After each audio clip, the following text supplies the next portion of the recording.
Mark சுவிசேஷம் 5ஆம் அதிகாரத்தில் இயேசு கிறிஸ்து ஜயரஸ் வீட்டுக்கு போகிறார். கவனமாய் கேளுங்கள், முடிக்கிறேன்.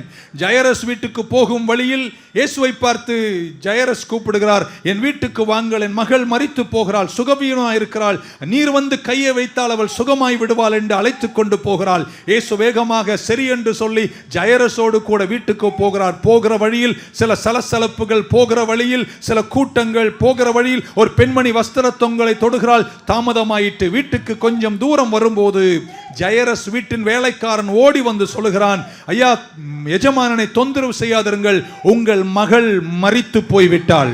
Your daughter is dead. Don't disturb the master anymore. ஆமென், ஹல்லேலூயா. என்ன தெரியுமா வேலைக்கார சொல்றான், மகள் செத்துட்டாரு, அதனால இனி நீ இயேசுவோடு கூட நடக்க வேண்டிய அவசியம் இல்லை. ஆனா இன்னைக்கு காலையில் இப்படி சொல்ல விரும்புறேன், எது செத்தாலும் நான் இயேசுவோட நடப்பதை நிறுத்த மாட்டேன். இயேசு ஜயரஸை பார்த்து சொன்ன வார்த்தை ஒரு அலையில சொல்ல மாட்டீங்களா? இப்படி சொன்னார், ஆமென், நீங்க சொல்ற ரிப்போர்ட் எனக்கு தெரியுது, மகள் மரிச்சிட்டால் எனக்கு தெரிகிறது, ஆனால் பயப்படாதிருங்கள், விசுவாசமா இருங்கள், கர்த்தர் உங்களுக்காக யாவையும் செய்து முடிப்பார். ஒரு அலையில சொல்ல மாட்டீங்களா? இயேசுவோடு நடந்த ஜயரஸ் வீட்டுக்கு சென்றபோது மரித்த மகளை மீண்டும் கர்த்தர் உயிர்த்தெழ செய்ய வல்லவராய் இருக்கிறார்.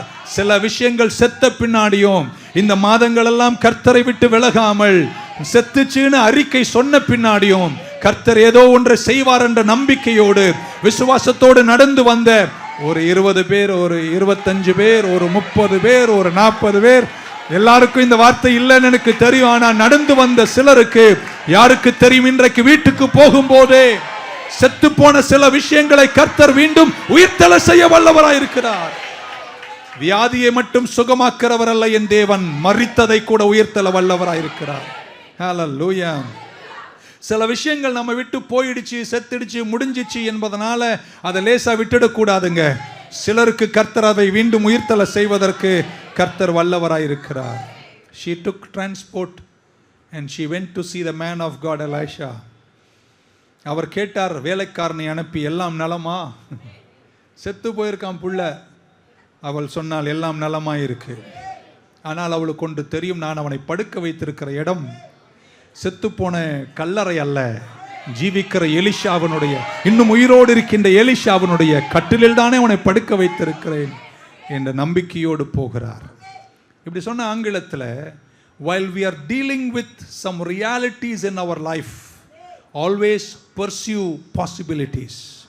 சில விஷயங்கள் நமக்கு ரொம்ப கஷ்டமா, நிஜமா, இது ரொம்ப வேதனையா இருக்கும் பொழுதும் அந்த வேதனையின் நடுவில் கூட சில சாத்தியக்கூறுகளை நோக்கி நீங்கள் விசுவாசத்தோடு நடக்க வேண்டும். யாருக்கு தெரியும், இன்றைக்கோ நாளைக்கோ நாளானிக்கோ கர்த்தர் காரியங்களை உங்களுக்கு மாற்றுவதற்கு வல்லவராயிருப்பார். சொல்ல மாட்டீங்களா? We must not allow possibilities to be cut off in the face of hard realities. Amen. விசுவாசம் என்பது நிஜத்தை மறுப்பதல்ல. மகன் செத்துருக்கானா? ஆமா. விசுவாசம் என்பதை மறுப்பதல்ல. ஆமா, அவன் செத்து தான் இருக்கான். ஆமீன் சொல்ல மாட்டீங்களா? ஆனா விசுவாசம் என்பது என்ன தெரியுமா?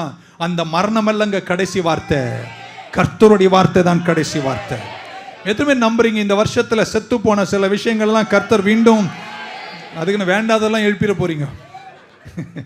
நல்ல விஷயங்கள், ஆமீன் சொல்ல மாட்டீங்களா? துவங்கின இதய கனவுகள், செத்துப்போன தரிசனங்களை கர்த்தர் மீண்டும் உங்களுக்கு தருவாராக. கர்மேல் மலையில் தீர்க்கதரிசி இருந்த இடத்திற்கு சுனேமியால் ஸ்திரீ போகிறார். அவர் கேட்டார், is everything well with you, your husband and your child என்று கேட்டார். உன் குழந்தை நலமானு கேட்டார். செத்து போச்சுங்கன்னு சொல்லாம என்ன தெரியுமா சொன்னார்? அது நலமாகவே இருக்கு. என்னுடைய ஆச்சரியம் என்னன்னா, இந்த குழந்தை இவ கேட்கல. எலிஷா உனக்கு ஒரு குழந்தை கர்த்தர் தருவான்னு சொல்லும் போது கூட எனக்கு வேணாங்கன்னு சொன்னவ இருக்கீங்களா? வேணான்னு சொன்னதை வற்புறுத்தி கர்த்தர் கொடுத்தார். கொடுத்துட்டு இப்போ வம்பல மாட்டேங்கிறார். இப்போ கண்ணீர் வேதனை மடியில் அது செத்து போயிட்டு. Amen. Great gift from God. எனக்கு உங்களுக்கு தெரியாது, நீங்களாம் எப்படின்னு தெரியாது. ஆமென் சொல்ல மாட்டீங்களா? எந்த அற்புதத்தை கர்த்தர் தந்தாரோ அந்த அற்புதமே நமக்கு வேதனையா மாறிடுச்சுன்னா எங்கெங்க போக முடியும்? ஆமென் சொல்ல மாட்டீங்களா? எந்த ஆசீர்வாதத்தை கர்த்தர் தந்தாரோ, யாருக்கும் ஒன்றும் புரியாத மாதிரி புரியும், கொஞ்ச நேரம் யோசிங்க. எந்த ஆசீர்வாதம்னு கையில் தூக்கி எடுத்து கொஞ்சினீங்களோ அதுவே நமக்கு வேதனையா மாறும்போது எங்கெங்க நம்ம போக முடியும்? எங்கேயும் போக முடியாது, ஒரே இடம் தான் போக முடியும். அற்புதத்தை தந்தவர் யாரோ அவர்கிட்டே நீங்க திரும்பிட வேண்டும். கர்த்தர் உங்களை கைவிட மாட்டார். நம்புறவங்க இருந்து அவர் அல்ல சொல்ல மாட்டீங்களா? அதனாலதான் அவ பார்த்தா, இந்த அற்புதத்தை எனக்கு கொடுத்ததே எலிஷா தான். நான் வேற எங்கும் போக முடியும்? கர்மேல் மலையில் இருக்கிறியா, மேல இருக்கிறியா, அடியில் இருக்கிற எனக்கு தெரியாது, ஆனா உன்னை தேடி வருகிறேன் என்று அற்புதம் தந்தவர் பக்கமாகவே எனக்கு திரும்பிட வேண்டும். ஆமென், ஹல்லேலூயா. தீர்க்கதரிசி கிட்ட வந்தபோது எல்லாம் சரியா இல்லை.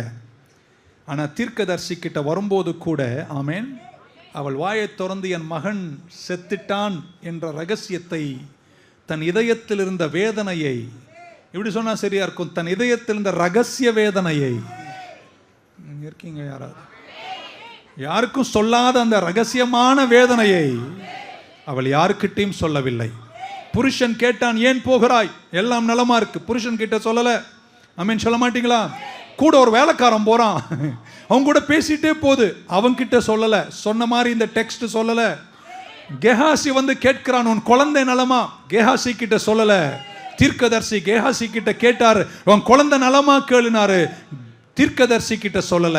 தன் இதயத்தில் மறைந்திருந்த அந்த மறைவிடமான வேதனையை யாருக்கிட்டையும் சொல்லவே இல்லை.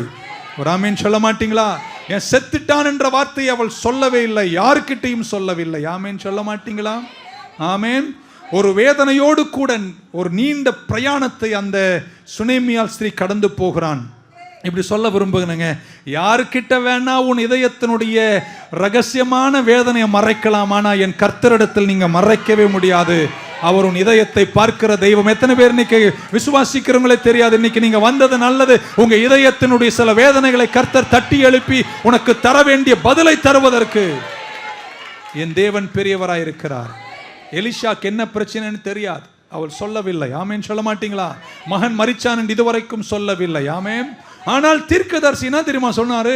கேஹாசி கூப்பிட்டு, வேகமா என்னுடைய கோலை எடுத்து கொண்டு போய், take my staff, take my rod, என்னுடைய கோலை கொண்டு போய் மகனுடைய முகத்தின் மேல் வை என்று அனுப்புகிறார். ஏங்க, மகன் செத்துட்டார்னு இவதான் சொல்லவே இல்லையே, அப்ப உனக்கு எப்படி தெரியும்? ஆமென் சொல்ல மாட்டீங்களா?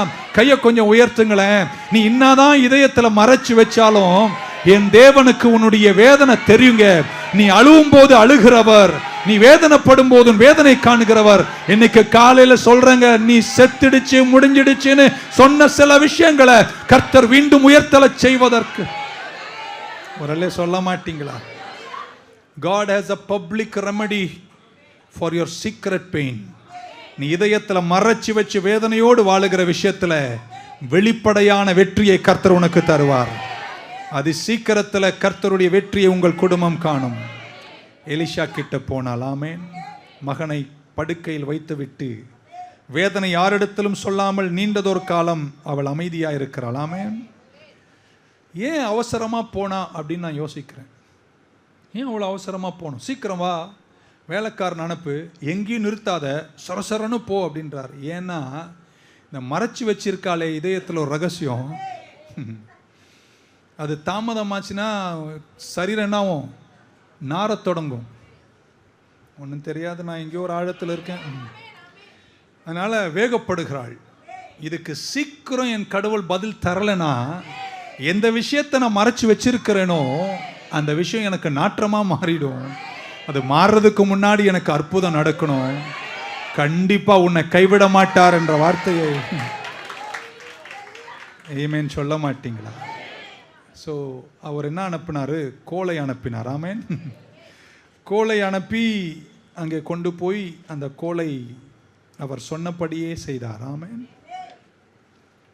எலிஷா உள்ள போனார். அதுக்கு முன்னாடி கோலை கொண்டு போய் வேலைக்காரன் வைத்தான். கோல் வச்சதுனால பையன் எழும்பவே, கோல் மாங்காய் இலை, all the superstitions don't work. கடைசியாக கிரியை செய்வது என் தேவன் மட்டும்தான். நீங்க புரிஞ்சுக்கணும். விளக்க எனக்கு நேரம் இல்லை. கோலை கொண்டு போய் வைக்கிறார். அப்படி வச்சுங்களேன், அப்படியே ட்ராமா மாதிரி இருக்கும். அது பகன் படுத்திருக்கிறான், ஒரு கோலை கொண்டு போய் அப்படி வச்சு,